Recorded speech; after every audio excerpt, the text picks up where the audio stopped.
So what is constructive notice? What is the difference between actual notice and constructive notice?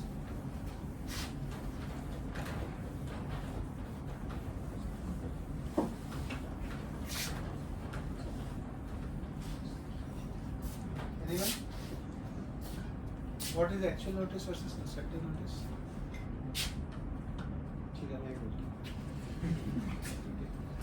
So, when I send a letter to you, I give you a notice. I am telling her via a letter I am either refund my money or I will sue you. That's a notice, right? That's the notice as we know. But when you are dealing with a company, I'll come to constructive notice, but first you understand the concept. The company has some articles and memorandum of association and articles of association. These are public documents. Memorandum and articles are public documents, and you can go to the office of registrar of companies and you can inspect these documents. I remember earlier the fee used to be 1 rupee. So you can pay 1 rupee and give proper notice to the ROC office that I want to inspect the memorandum and articles of this company. So by paying 1 rupee you could actually do it. So therefore, since these are public documents, it is assumed or it is deemed that you are aware of the memorandum and articles of association of a, you are aware about the contents of memorandum and articles of association of a company, right? So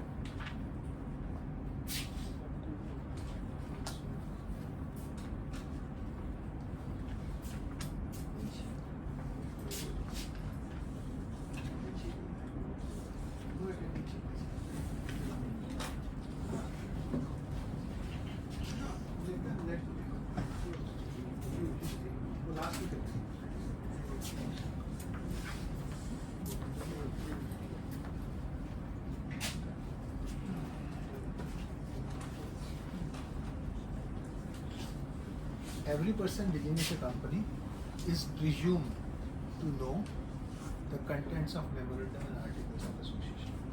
Presumed. You may not have actually read it, but you then later on you can't say that I did not know the memorandum and articles of this company. Are you getting what I am saying? So, on behalf of the company, by filing the documents with the registrar of companies, the company has actually given not an actual notice, individual actual notice, but a constructive notice to everyone. Yeah. So constructive notice means you are deemed to know the content of memorandum article. You may not actually know it, right? But you are deemed to know what is the content of memorandum article. So section 399 says that memorandum articles are anyways registered with the registrar. They are public documents and open to public for inspection. So every person who deals with the company, whether shareholder or outsider, is presumed to have read the memorandum and articles of company, and it is deemed to know the contents, and they are deemed to know the content of these documents. This is known as the constructive notice of company. Did you get what I am saying? So there was company did not actually give the memorandum and articles to every one of you, but if you are dealing with the company, it is assumed that you know about it. So that's called as the constructive notice. So it's a deemed notice that no, we have. If you deal with us, you are always supposed to read our memorandum and articles. That's what it is. So what will this do? This, as you will see, will safeguard the company against outsiders. Are you seeing that?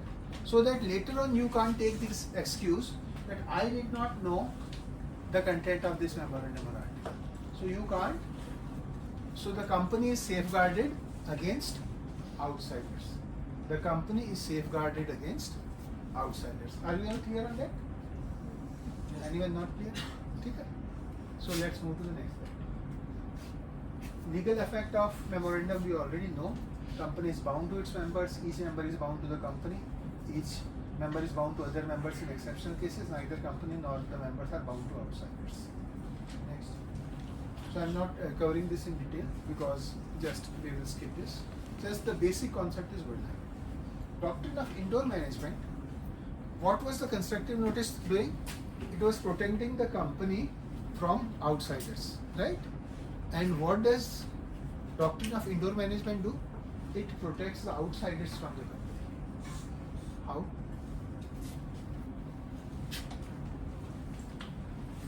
How many of you have work experience? That's good. Wonderful. And how many of you have ever worked in the purchase department? I'm just giving you an example. Purchase. To buy anything. While working in a company, have you bought anything for the company? Services. Any service or product you got? So you will understand what I'm saying. When you buy anything, a product or a service from any outside firm, you issue a purchase order. You issue a purchase order which specifies, please provide us these goods or this service. That's what it is, the purchase order saying. And this is the amount you are discussing. So what will happen is, a company may have an internal regulation, and most companies have something like this. In order to issue a PO, first you need to get quotations from 3 separate parties. 3 separate parties will give you quotation, and based on those quotations, you will first see whether their quotation is meeting the technical feasibility or not. And if all the quotations are meeting the technical requirements that you have, then you will probably issue the purchase order to the lowest bidder. Why? And that is called as L1. Right?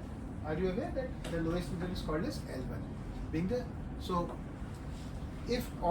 Let us say if I want to buy this phone, so I go to A, B and C. I say give your quotation for this phone. So you will say, okay, I will give 80,000. She gives a quotation of 81,000. He gives the quotation of 82,000. So since for the same phone they have given 3 different quotations, I'll now have to decide that, okay, I collected these quotations, now I have to buy. So I'll issue to A, who has given the lowest quotation. Make sense? So whether I have followed the principles, company may have these internal regulations that in order to issue a purchase order, first you need to get 3 quotations, then a committee has to be formed which will evaluate the quotations, and they will then check whether all the technical requirements are met, and finally the lowest bidder will be given the contract or the purchase order, right? So if you have acted, let us say I am the vice president and head of purchase of this company. If I have given you a purchase order without consulting my managing director or without forming a committee, right? Is it your outlook that whether the internal requirements have been done or not satisfactorily? That's none of your business. From your perspective, the vice president and head of purchase of the company has issued, who is the authorized signatory, has issued you a purchase order which says, please arrange one iPhone for me and we will pay you 80,000 rupees, right? So that's adequate from your perspective. So that's what the doctrine of indoor management is saying. What is it saying? That outsiders need not go into the territory of whether all the internal policies, internal regulations and internal guidelines of a company have been met or not. As long as an authorized officer of the company is giving a proper letter or issuing a purchase order to an outsider, then the company is also bound, right? It's none of your business to check whether all the internal regulations of this PO have been complied with or not. And that is the example of doctrine of indoor management. So what does this do?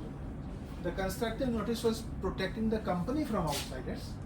Indoor management is protecting the outsiders from the wrongdoings of any officer of the company. So this was the case of Royal British Bank versus Turquent also, that persons dealing with the company in good faith have a right to assume that the internal requirements as prescribed in public documents have been observed. They are not bound to inquire about the regularity of internal proceedings of a company. How would I know whether you formed a committee or not, whether you are supposed to form a committee or not, and whether that committee didn't meet or they gave a free consent or not? How would an outsider know, right? You would have no idea, right? That's your internal working. If there's any problem with your internal working, you sort it out. Please don't blame outsiders for it. So that's what it is saying, that persons dealing with the company are only required to ensure that proposed dealing is apparently regular and consistent with memorandum articles. Right? But whether that committee was formed, whether the lowest bidder has been awarded the quotation, whether or it has been awarded to the second lowest bidder, that's none of your business, right? So that's what the doctrine of. So they will not need to inquire into the regularity of internal proceedings of a company. That's the doctrine of pure management. Next.